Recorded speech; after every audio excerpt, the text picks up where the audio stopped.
Good morning and welcome to day 20 of Becoming a Praying Parent. This morning's prompt was to pray that your child would see glimpses of God's goodness around them today. And as I was praying that, I wanted to pray that my kids would know what I know. I've worked through God's goodness in my life. I always knew that God could make good, but I don't think I always believed that God was in a good mood all the time.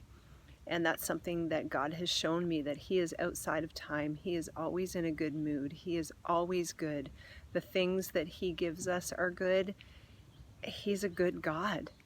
And I want to pass that on to my kids. And I found myself praying that the things that I contend for in my relationship with God are simply truths that get passed on to them, that they don't need to wrestle through, that God would simply reveal His goodness at a young age, and that would be something that they would just know that they know that they know. The other thing that occurred to me as I was praying is God highlighted that often kids blame people. They're really quick to go, it wasn't my fault, that wasn't me, it was him, it was her, in the bad things. And yet so often I think in human nature, I know I just take good things for granted. I'm like, oh, that was fun, that was good, and I don't do the same of trying to find the source of that. So I found myself praying, God, would you remind me of the source of the goodness in my day today so that I can point that out to my kids?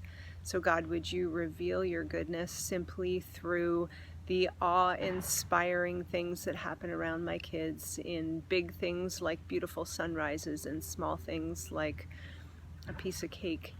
Would they see your goodness? Because in Romans 1 it talks about how your truth is embedded in us. We are made to know you and see you and be in awe of you because it's how we were created.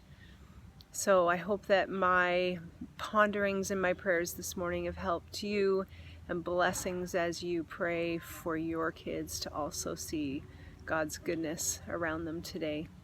I will see you tomorrow for the last day, day 21 of this 3-week journey of becoming a praying parent. Talk to you tomorrow.